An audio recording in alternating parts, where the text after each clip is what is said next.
Закончилась программа «Время», значит, нам пора начинать. Сегодня, 11 октября, в клубе «Что, где, когда» вторая игра осенней серии 2025 года.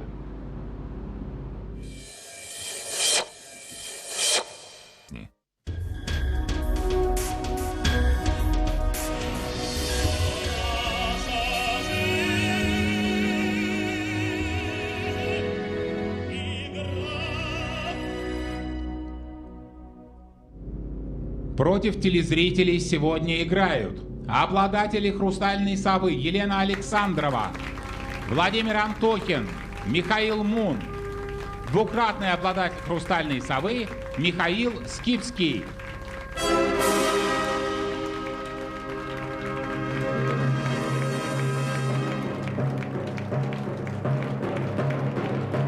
Алексей Бакуменко и капитан команды, обладатель бриллиантовой и 3 хрустальных сов, магистр игры «Что, где, когда» Андрей Козлов.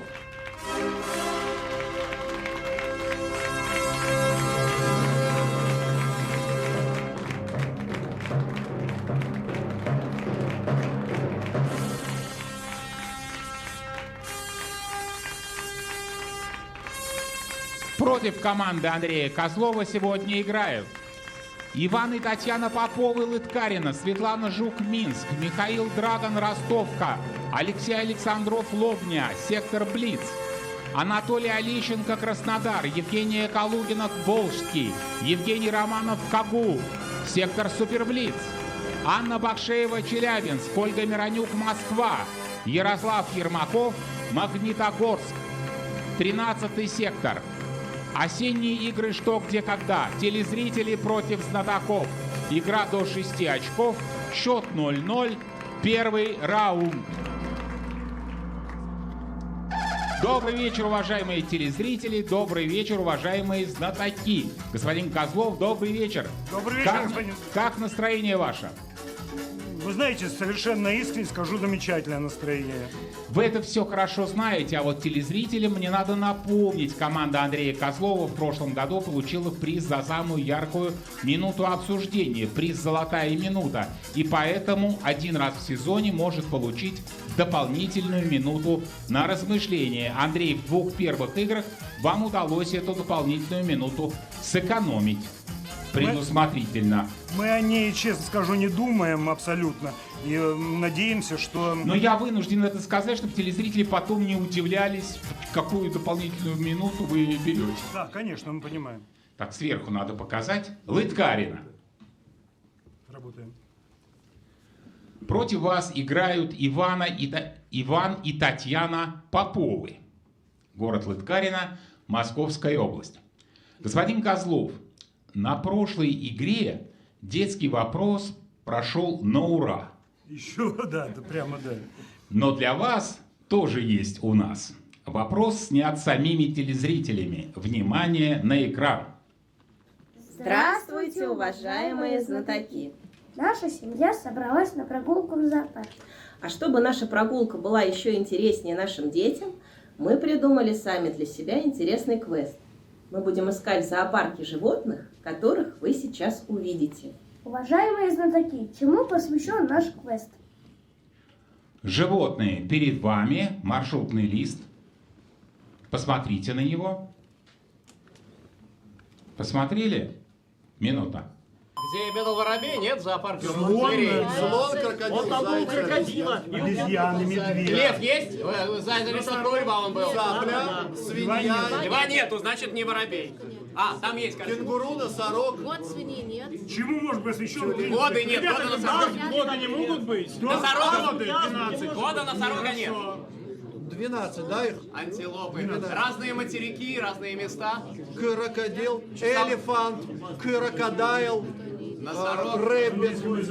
Цапля, гризли. Котик морской бывает, не морской. Свинья морская тоже не морская Крокодила бывает. нету, Так морской был заяц, бывает беляк. Заяц. Это Беляк, подожди, медведь бывает белый, и слон бывает индийский, африканский. Заяц, А кролик, кенгуру только... крокодил, кенгуру только в Австралии. Ну что это может быть быстро? Автомобили какие-то, нет, не нравится. Азбука не нравится? Автомобили какие-то. Может, месяц? Итак, прошу. Отвечает кто? Алена Александровна. Итак, Алена, это такой маршрутный лист в зоопарке, да? Вот последовательно смотрите на картинки и скажите. Там глобус Сейчас я повторю вопрос. Чему посвящен наш квест? Я думаю, он посвящен географии. 12, может быть, они по географии ходили в разные части света. Алена, а попробуйте назвать вот по порядку. Первый это кто? Слон, А потом? крокодил, А потом? заяц, Ну их не один. зайцы, Так, а если маленькие? зайчата, Так, а четвертый кто? Обезьянки. мартышки. Мартышки. А в зале есть версии, господин Белозеров? У вас есть версия? Ну, господин ведущий, кажется нам, что Корней Чуковский это с телефоном. То тюлень позвонит, то олень. Госпожа Александрова, телезрители придумали квест по мотивам стихотворения Корнея Чуковского «Телефон». Перед вами те, кто звонил автору. У меня зазвонил телефон. Кто говорит? Слон. А потом позвонил крокодил, а потом зайчатки, мартышки и все остальные абоненты. Жалко, господин Козлов. Жалко, очень красиво. Жалко. 1-0 в пользу телезрителей. 100 тысяч рублей от Альфа-банка получат Иван и Татьяна Поповы из Лыткарина. Интересы знатоков защищает директор департамента коммуникаций госкорпорации «Росатом» Андрей Тимонов. Добрый вечер. Добрый вечер, господин На ведущий. выход в финал года сегодня, на сегодняшний день, претендуют 4 команды знатоков. И все из них, кто не проиграет ни в осенней, ни в зимней сериях, окажутся в финале года. Андрей, но 4 командам будет тесно в финале года. Какое, на ваш взгляд, количество оптимально для финала года? Вот сколько команд должны выйти в финал года? Финал, то есть в самую последнюю игру перед Да, Новым финал годом? года, да. Ну, знаете, вот для меня каждая игра — это история, у которой есть начало, середина и конец. В этом смысле для меня игроки — это не просто игроки, это по-настоящему актеры, которые раскрываются. Вот есть свои антагонисты, протагонисты, есть свой сюжет, есть кульминация в конце. Поэтому с точки зрения вот истории, то, конечно, лучше одна команда. Ну, или две. Или 2. А интересы телезрителей защищает вице-президент Альфа-банка Алексей Гиязов. Добрый вечер, Алексей. Добрый вечер. Господин Гиязов, вопрос в 13-м секторе из прошлой игры про Константина Коровина и сковородку, помните, да? Да. Получил продолжение. Директор музея художника разыскала телезрительницу Марию Абрамову, автора вопроса, и отправила ей шелковый платок по мотивам картины художника и книгу. То есть еще телезрительницу дополнительно поощрили благодаря вопросу в 13-м секторе. То есть вы намекаете, что должен дополнительные деньги отправить? Нет, я просто хочу сказать, что как хорошо играть в 13-м секторе. Ну, я могу только призвать отправлять туда вопросы. Видите, как хорошо получается? И вопросов, мне кажется, в прошлой игре было маловато. Можно поднажать и отправлять, пожалуйста, по адресу. Адрес вы знаете, 13.alfabank.ru. Благодарю вас, Алексей. Второй раунд.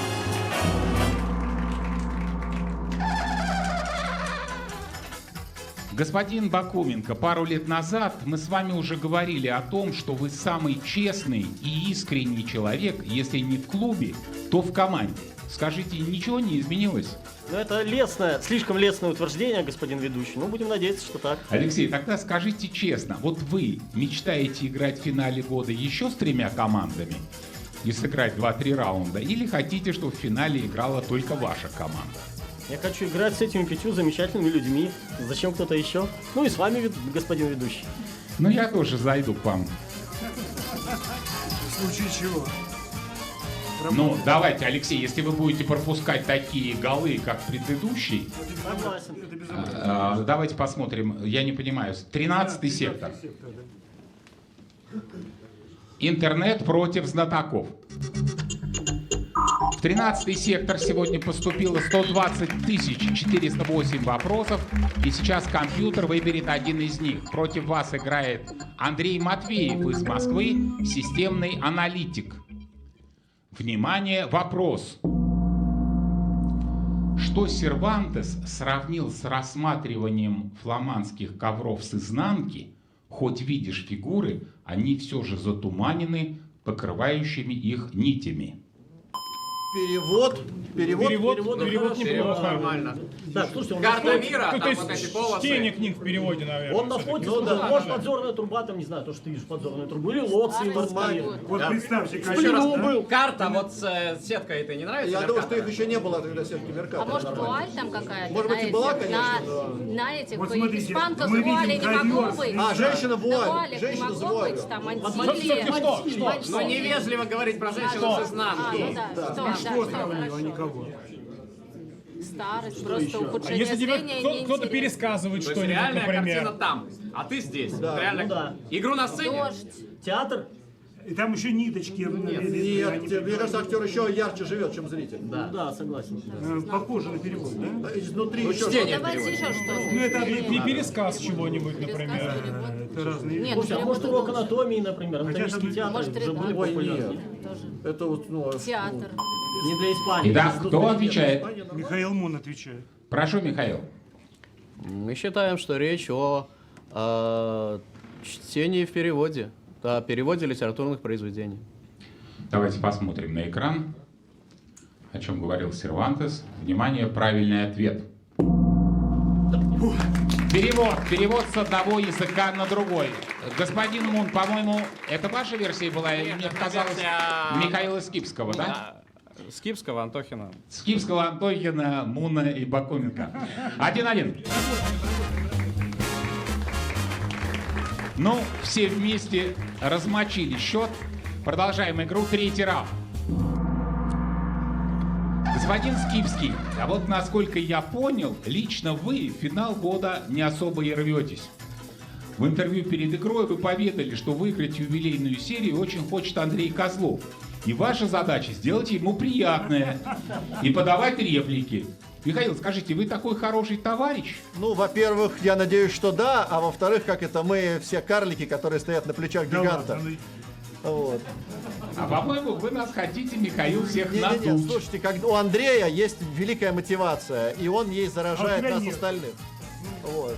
А Человек, господин который вы- Скипский вам, господин Козлов, помогает. Ростовка. Это я только помогаю. У меня совершенно маленькая функция. Сказать «работаем», и как правильно в прошлой игре заметил господин Друзь, если надо показать идиота, дурака, по-моему, он сказал, покажи Козлова, и все нормально. Поэтому, Сейчас я хотел показать капитана. ну, это не важно. Одним словом, Не прибедняйтесь, Андрей, давайте играть. Против вас играет Работаем. оператор ЭВМ Михаил Драгон. Поселок Ростовка, Карагандинская область. Республика Казахстан. Господин Антохин. Да, господин Ильич. Немецкий врач Адольф Кусмауль впервые опробовал свое изобретение в 1868 году. Артист цирка по прозвищу Железный Генри за вознаграждение согласился стать первым пациентом. Внимание, вопрос. Что же испытывал врач? Может, наркоз?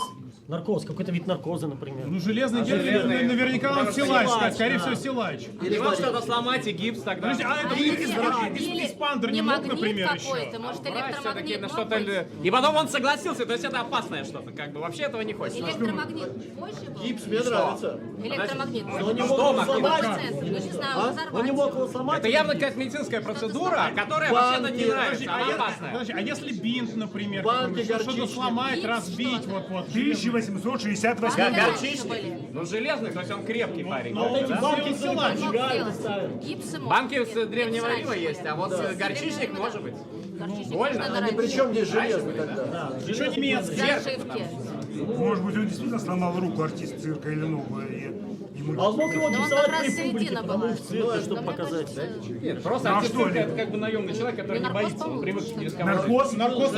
Наркоз позже, по-моему, Именно был. эфирный какой-то. Эфирный наркоз, Это- это же Итак, пирогов. кто отвечает? Владимир Антохин. Итак, Владимир, Да. что это за железный Генри такой? Ну, цирковой артист. Да. Вот, видимо, если он железный Генри, то, наверное, силач какой-нибудь. Вот. Ну, да. Силач все-таки. Ну, Так. давайте рискнем. И что испытывал врач? Вот такой же вопрос. Да. Свое изобретение он испытывал на, видимо, наверное, все-таки на прочность. И это все-таки, наверное, гипс. Ваш ответ понятен. А теперь, внимание, правильный ответ. Давайте такой, господин Козлов, давайте мозговой штурм. Какие еще специализации в цирке можно назвать артиста цирка «Железный Генри», кроме силача? Ну, иллюзионист может быть, если он железный какой-то. Борец. Так. Акробат. Ну, да, не так много профессий в цирке. Акробат. 19 век, да. Акробат. Дрессировщик каких-то хищников. Ну, давайте спросим у зала. Есть версии какие-то? Есть, господин ведущий. Да, господин Левин. Этот товарищ был шпагоглотателем, и испытывали эндоскоп, ну, который заглатывает внутрь для проверки внутренних органов. Ну, или гастроскоп. Господин Антохин, Железный Генри был знаменитым шпагоглотателем. За вознаграждение он согласился опробовать на себе изобретение врача гастроскоп. Но мне, честно говоря, обидно, что вы даже шпагоглотателя до него не дошли. Вы как-то решили, железный, значит силач. И дальше не пошли. 2-1 в пользу телезрителей. 100 тысяч рублей от Альфа-банка получит Михаил Драган, поселок Ростовка, Карагандинская область. Поздравляем вас. Реклама на Первом канале. Дима и технологии для жизни.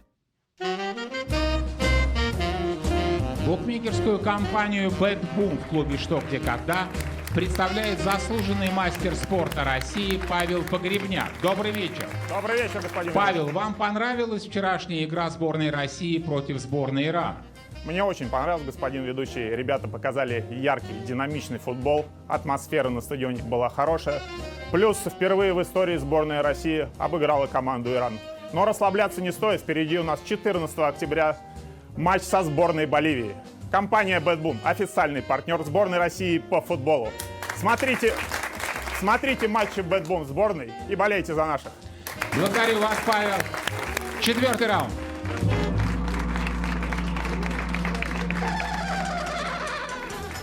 Госпожа Александрова, давайте попробую вас отвлечь.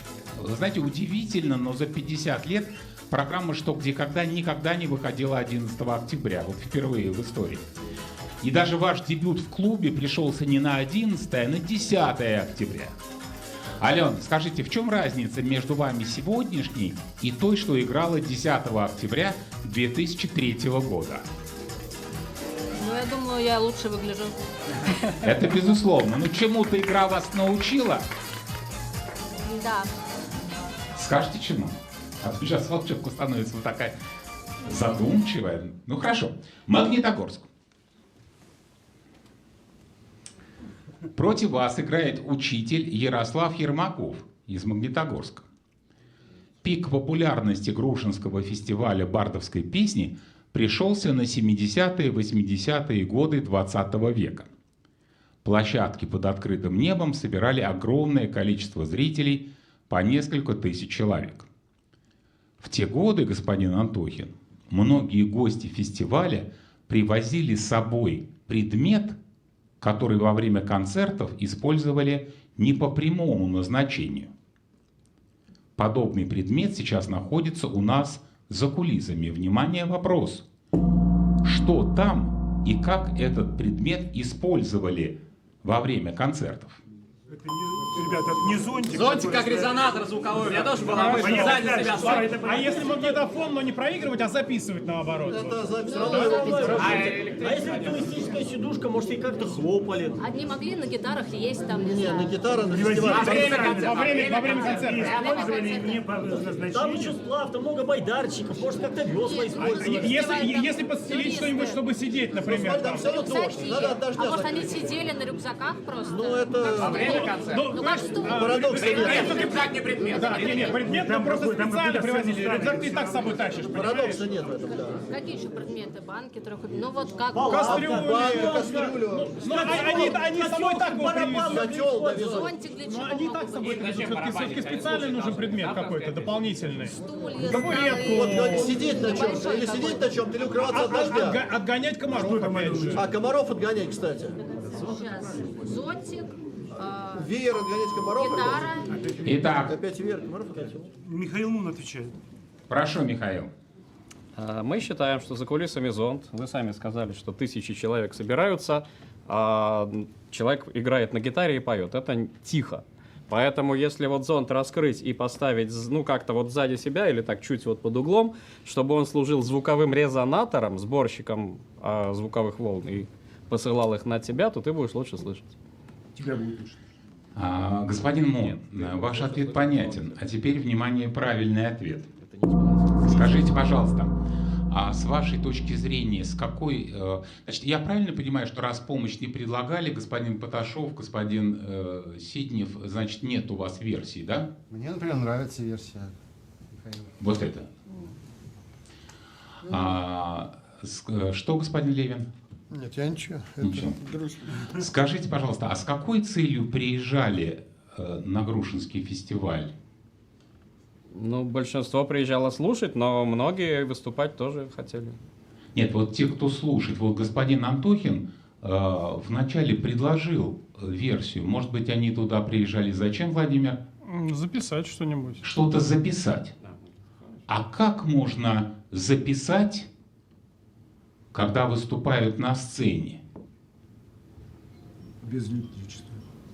Чтобы звук записать, туда же дотянуться нужно. Удочку. В те годы люди ехали на фестиваль за песнями и записывали их на магнитофоны. Некоторые зрители брали с собой на концерты. Посмотрите, у нас за кулисами удочка.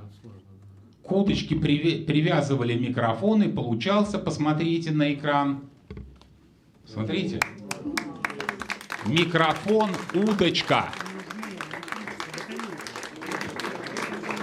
3-1. Господин Козлов, что случилось?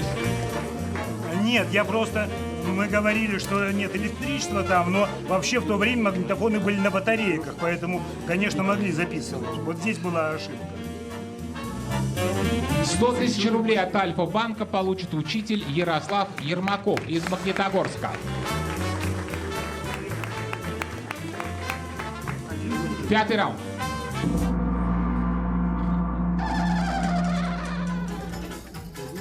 Господин Антохин, немногие помнят, а думаю, например, господин Тимонов и не знает, что вы пришли в клуб практически с улицы. В 2005 году выиграли телефонную игру от нашего спонсора. Владимир, скажите, можно сказать, что вы всему учились уже в процессе игры? Да, конечно. У меня были и есть отличные учителя, я стараюсь... А вы можете сравнить себя вот тогда и сейчас? Да, плюс 15 килограммов, господин ведущий. Для чему вы научились, Владимир? Больше верить самому себе.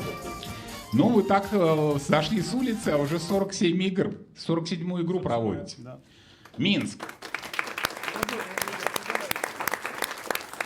Против вас играет врач Светлана Жук из Минска. Господин Скипский, Да. скажите, а русских художников вы не путаете? Скоро узнаем. Бывает, что путаю, конечно.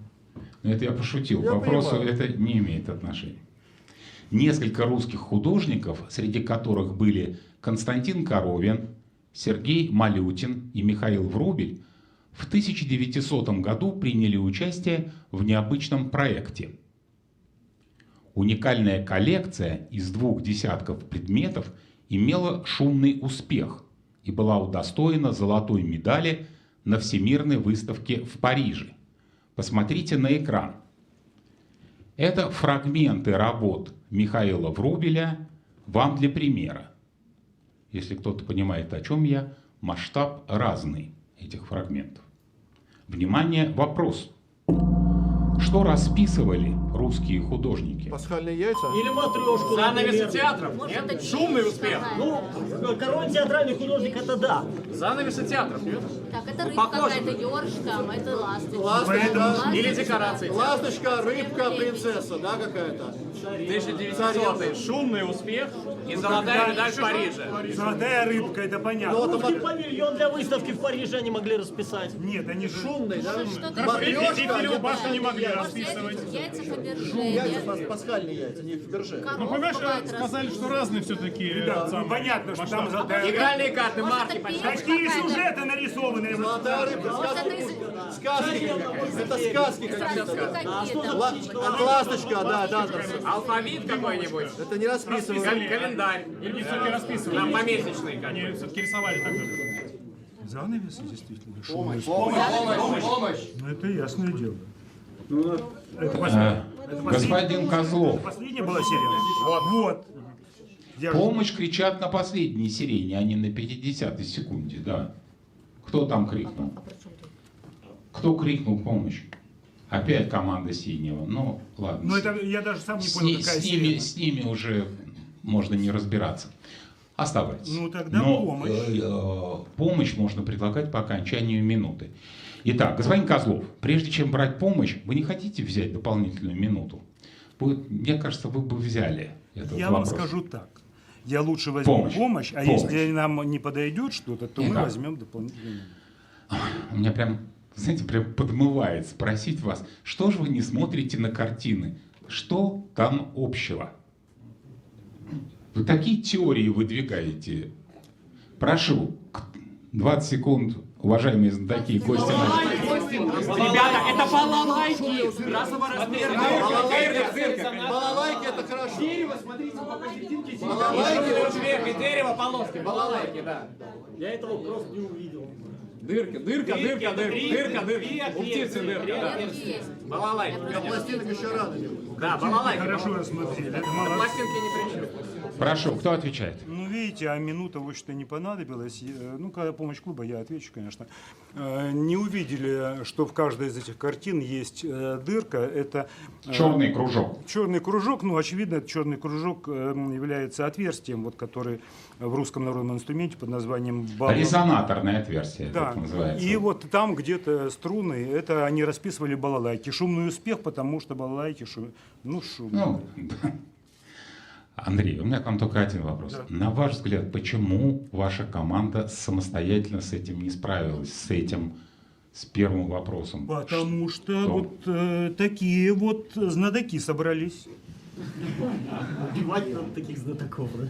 Ну, у вас знатоки-то ого-го какие. Не увидели, на самом деле рассматривали внимательно картинки, но то, что там есть вот эти черные точки, они как загадка, мы их восприняли как часть картинки. Русские художники для выставки в Париже расписали, посмотрите на экран.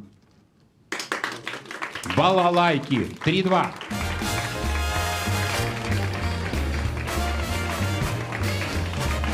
$100 тысяч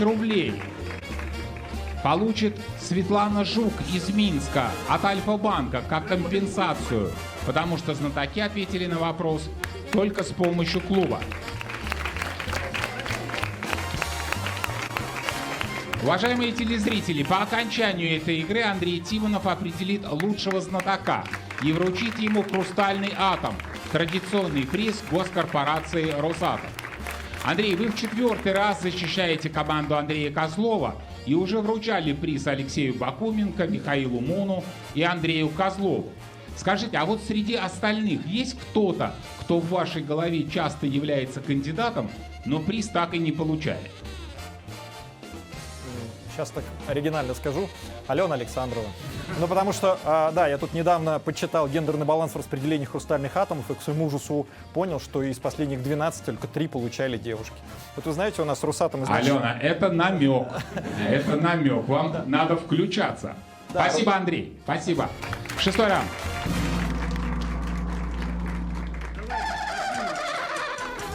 Уже все проснулись. Миша. Господин Козлов, а давайте я вам не буду мешать. Скажите, что вы хотите, а мы послушаем. Понимаете, к сожалению, то, что я могу сказать, не предназначено для эфира. Поэтому здесь не послушать. Проснуться нужно. И просто работать. Честно делать свою работу. Что тут говорить? Как будто зашли, действительно с улицы зашел.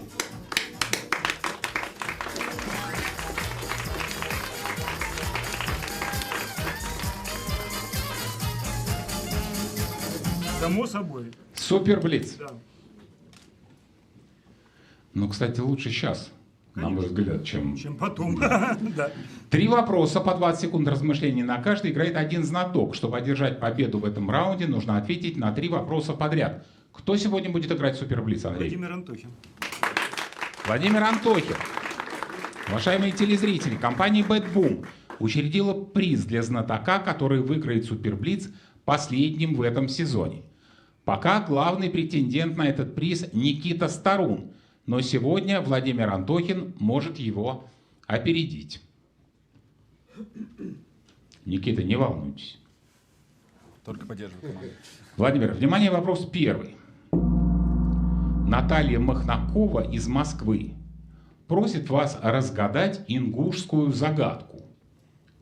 Сидит девушка на высокой башне, одета в зеленое платье.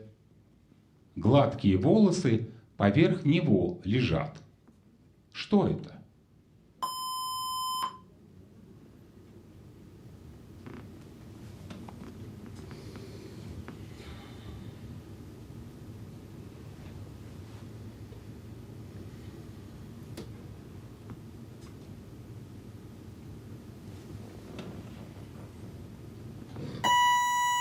Прошу, Владимир. Зеленое платье, лес, наверное, какой-нибудь. Вот. На высоком девушка. Гора с покрытая зеленью. Остров невезения. Владимир, нарисуйте на листочке, пожалуйста, башню. Просто башню. Высокую. Высокую нарисуйте. Да. Высокую башню. Теперь девушку сверху нарисуйте. Вот В зеленом платье. Ну, просто девушку какую-то. Ну, овальчик какой-то, девушку. Ну, что это? Поэтому это не девушка, да? А гладкие волосы поверх платья лежат. Это нарисуйте. Ну, как так. Да. И что это, Владимир? Вообще никаких идей.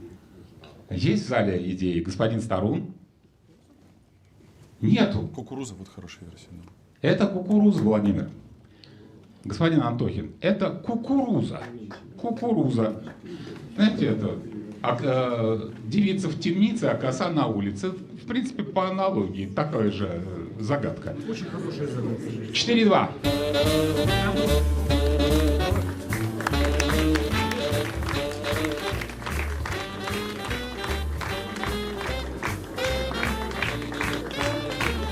Седьмой раунд.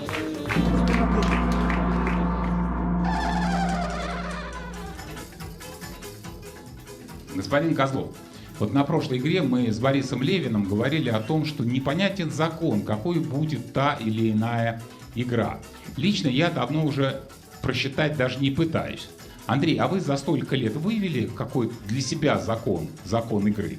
Нет, если бы можно было вывести закон игры, то это стало бы скучно, и я бы вот как вывел его, так после этого бы, наверное, больше не играл. В этом и удовольствие от игры, что ты не знаешь, как она сложится. И, кстати, то, что 2-4, это вовсе не означает, что не будет 6-4, господин ведущий. Тут всякое... Абсолютно. Москва. Работаем.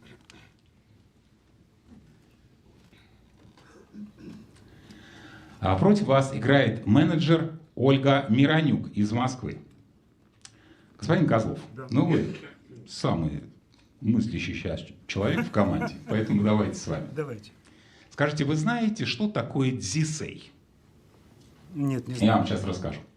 Дзисей – это особый жанр японской поэзии, своеобразное послание потомкам.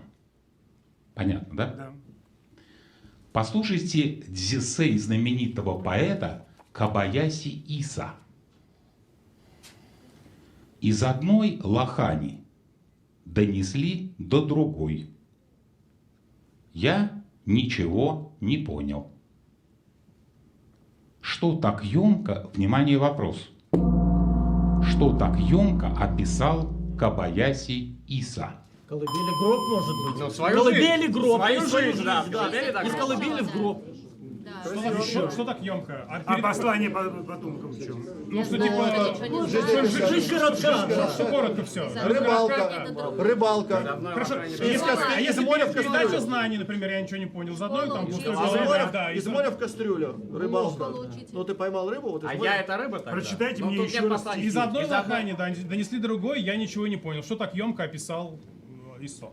Продолжаем. Ну, жизнь не исчерпаем, да. Что еще бывает вообще в лохане? Белье стирают Ну, в лохань лохане. скорее Какая-то образная. емкость, да, кастрюля. Может, он не понял суп поэзию варит. как таковую. И чернильница, лохань. Чернильница, да. И бумага вторая. Ну, и чернильницу Из книги в книгу. В чем послание?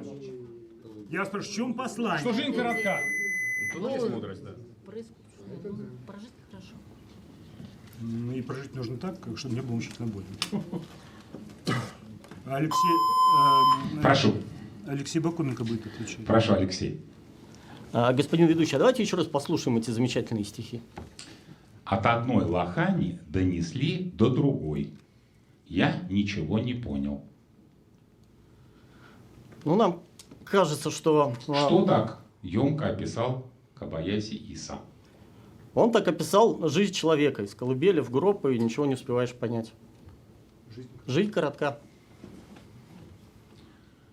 Господин Козлов, это просто к нашей с вами беседе на предыдущем волчке, что вы в игре ничего до конца понять не можете, а Кобаяси Иса в человеческой жизни, он ее прожил и ничего не понял.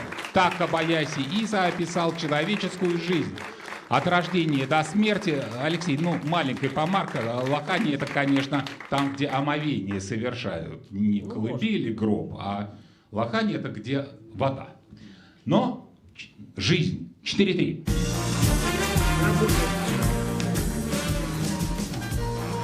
Но давайте еще один раунд и потом прервемся. 8-й раунд. Работаем.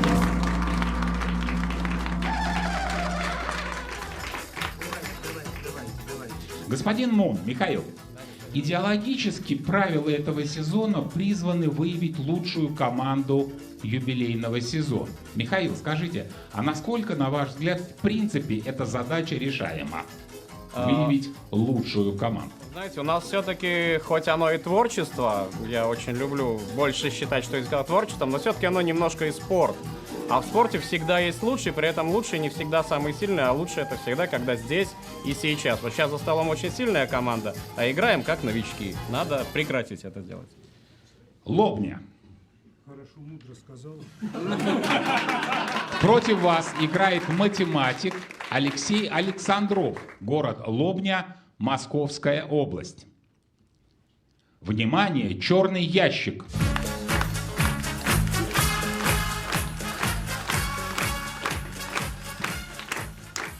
Уважаемые знатоки, в черном ящике находится самый неудачливый с точки зрения телезрителя персонаж из сочинений этих композиторов.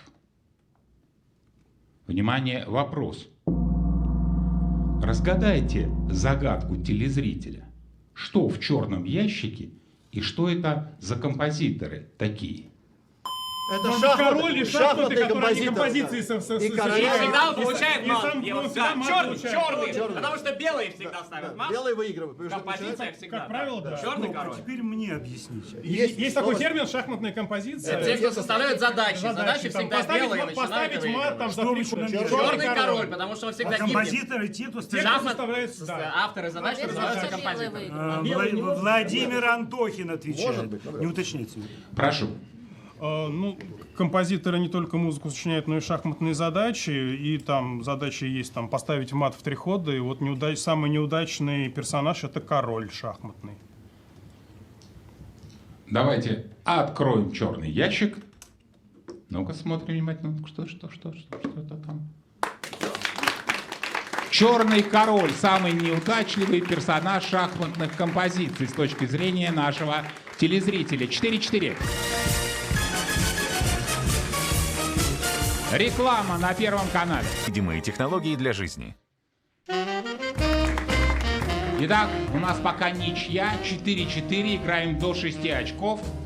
Господин Погребняк, скажите, какое у вас впечатление от этой игры? Такая же яркая, как прошлая?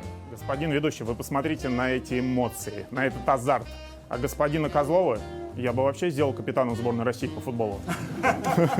Ну а у нас яркие спортивные эмоции доставляет Бэтбум со всего света. Сейчас в Шанхае проходит теннисный международный турнир Шанхай Мастерс. Пользователи Бэтбум, которые выиграли поездку, уже наслаждаются игрой прямо на трибунах. А для всех остальных специальная акция «Шанхайский экспресс». Все подробности в приложении. Спасибо, Павел. Продолжаем игру. 9-й раунд. Уважаемые телезрители, если у вас есть идея очень хорошего и интересного вопроса, достойного юбилейного сезона или даже финала года, я вам настоятельно рекомендую не тянуть. Адреса перед вами. Господин ведущий, если я не ошибаюсь, сейчас последний шанс отправить вопрос, чтобы попасть на финальную Самый игру. последний. Ну, я бы хотел сказать, что на финальной игре будет много сюрпризов для телезрителей, для знатоков не будет приятных сюрпризов. Да. Поэтому отправляйте прямо сейчас. Да, уважаемые телезрители, торопитесь. Нет, не Блиц. Смотрите, как Блиц проехал Краснодар. Ой. Против вас играет предприниматель Анатолий Олещенко из Краснодара. Господин Мун, во время этого короткого путешествия вы сможете познакомиться с национальным колоритом Ненецкого автономного округа, покататься по тундре на снегоходе, увидеть северных оленей, побывать в гостях у местных жителей и даже переночевать в чуме на оленьих шкурах. Внимание, вопрос. Как зачастую в шутку называют такие выходные в рекламных проспектах? Что-то на Колыме, Какой кругосвет? Нет, это Ямал. Ямал? Может, какое-то золотое кольцо или полярное кольцо, там серебряное Какое кольцо. это кольцо? На всю ночь как-нибудь, это полярная ночь. А полярная какая? Полярная ночь, может, это обыграть. Может быть, полярное кольцо тогда какое-нибудь? Вот золотое кольцо, Полярный экспресс. Снежное кольцо или какое-нибудь такое ледяное кольцо. Отдых на одну полярную ночь. Хорошо, как называется нация, которая там? Немцы. Давайте. Там полярный день, А не начальник Чуковки, может быть? Немцы, другая, Ямал. А юмор немцы, не может быть? Нет, что у не немцев? может быть. Ну что? Один день там что-нибудь. Одна ночь. Выходные. Уикенд, это не уикенд, а какой-нибудь А что? вик. Давайте белые ночи, черные ночи, вот что еще может быть? 2 дня. Полярные. Полярный день. Полярный день. Да, это Ну давайте, ребята. Раз тундра, снегоход, то это зима. Это Да, ночь. снежное Значит, что-то вот. одноночный тур может быть. Бывает однодневный тур. Господин есть Козлов, снегоходы. там блиц на столе следующий. Подумайте, может быть, есть смысл Есть, да. использовать дополнительную минуту. Есть. Это, Итак, золотая минута. Повторить вам вопрос? Да, конечно. Я хочу обратить ваше внимание, что у вас сегодня как тенденция, вы начинаете искать ответ где-то там, а он здесь, или на картинке, или в тексте, который вам читают, а вы все время в текст не смотрите, на картинки не смотрите и начинаете откуда-то с потолка выдавать свои мысли по поводу. Послушайте внимательно. Во время этого короткого путешествия вы сможете познакомиться с национальным колоритом Ненецкого автономного округа. Ну, это понятно. Покататься в тундре на снегоходе, увидеть северных оленей, побывать в гостях у местных жителей и даже переночевать в чуме на оленьих шкурах. Как зачастую в шутку называют эти выходные в рекламных проспектах? Ответ готов, мы экономим минуту.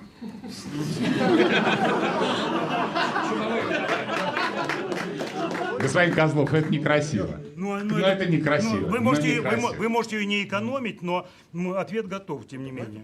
Ну я же вам перечитал вопрос, но это... Нет, я не к тому, чтобы вы нам засчитали, а просто ответ готов. Чем будем тянуть?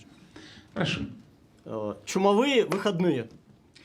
Скажите мне, господин Бакуменко, что вам мешало все то же самое сделать до?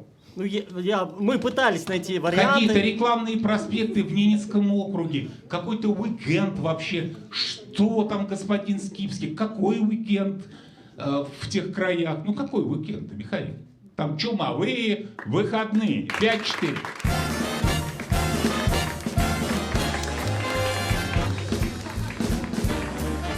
Так, ну я все-таки вынужден обсудить это с защитниками.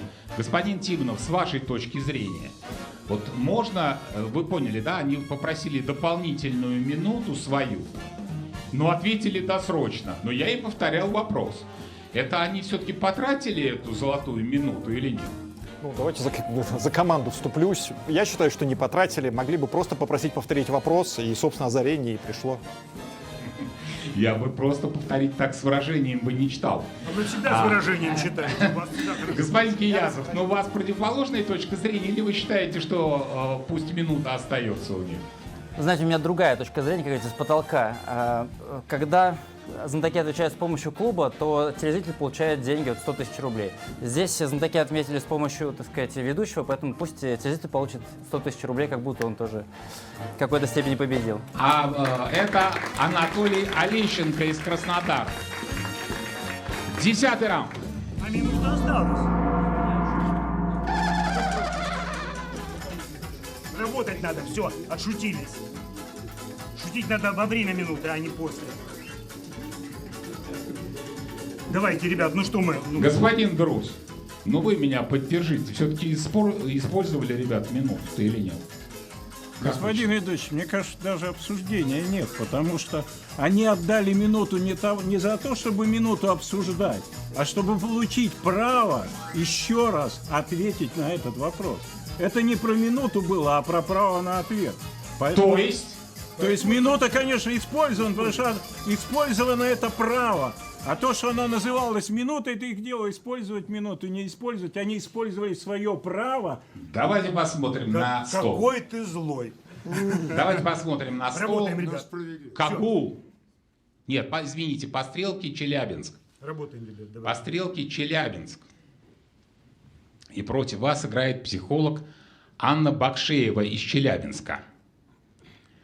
Госпожа Александрова, что-то вы и на мой вопрос не очень отвечали. Как-то включайтесь, уже пора. Вот, давайте опять отвлечемся с вами. Скажите, вы любите головные уборы или прическу бережете? Не люблю и не берегу. Просто не И бейсболки не носите? ношу. Носите. Тогда посмотрите на экран. Казалось бы, обычная бейсболка, а на самом деле это приспособление со встроенным акселерометром. Знаете, что это такое? Мужчина, объясните или мне рассказать? Это датчик, который реагирует на изменение положения устройства в пространстве. Понятно? Также в бейсболку встроены, господин Друзь, вот зря вы это сказали, встроенный гироскоп, вибромотор, динамик и даже лампочка. Записали? Внимание, вопрос. В какой ситуации и кому может помочь этот головной убор? Водителям, чтобы не заснули. Он отслеживает положение головы. Да, и динамик будет, лампочка еще. Все остальное будет. Это отслеживается. И мы долго будем убеждать друг друга, Не, давайте что это правильно. баскетбол какой-нибудь. В баскетболе косырек может... А вам не нравится, например, оператор, которому нужно держать горизонт, вот он надевает на голову эту кепку. А тогда ему будет мешать свет тогда в глаз. И мотор.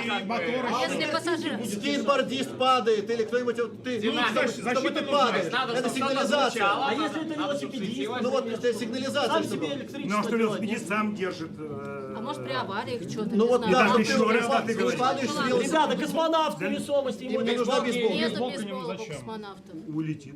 Может, какие-то спортсмены. Ну вот спортсмены даже ты падаешь. А какие? Жокей на лошади. У жокея специальная жокей. Да, там шлем нужен, извини, она не спасет от падения. А цвет ее нам ничего не даст? Красный, белый, синий? Нет. Прошу, кто отвечает?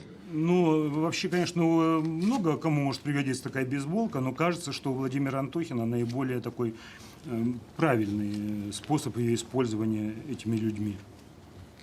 Ну, я сам довольно часто за рулем езжу. Иногда бывает очень неинтересная трасса, нудная. Ты едешь, и иногда даже бывает, что кимаришь носом. Вот, видимо, для водителей, которые боятся, что они заснут за рулем, нужно такое приспособление. Оно вот отслеживает положение головы и, соответственно, если что, реагирует соответствующим образом.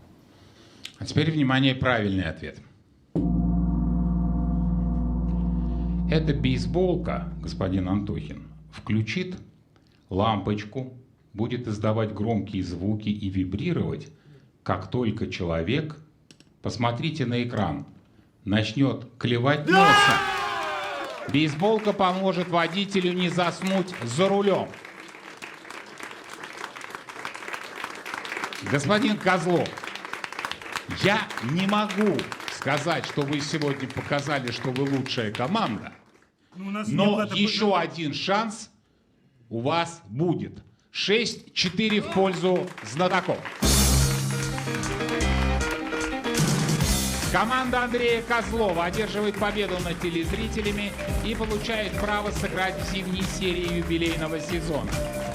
Вот имена победителей. Михаил Мун, Алексей Бакуменко, Владимир Антохин, Елена Александрова, Михаил Скифский и Андрей Козлов. Господин Тимонов, кто из знатоков был сегодня лучшим? Я вот думаю об одном, как же сложно, конечно, знатокам из команды Андрея работать вместе с Андреем. Мне кажется, этот игрок сегодня получил наибольший эмоциональный заряд, но и больше всех, собственно, сыграл на победу. Это Владимир Антохин. Владимир, я вас поздравляю. Господин Гиязов, кто получит приз за лучший вопрос сегодня? Вот это, кстати, мне интересно. Тихо. Прошу, Алексей. Ничего неожиданного. Лучшим вопросом станет детский вопрос, видеовопрос от Ивана и Татьяны Поповой из... Про телефон. Да, про телефон. Кто говорит слон. Хороший выбор. 200 тысяч рублей призового фонда этой игры остались не разыгранными. Эта сумма поступает в призовой фонд финала года на специальный вклад Альфа-банка. Теперь в призовом фонде 2 миллиона 713 тысяч рублей. Уважаемые телезрители, через неделю в нашем клубе состоится третья игра осенней серии. Жду вас 18 октября на Первом канале, сразу после программы «Время». А эта игра закончена. Спасибо всем за игру.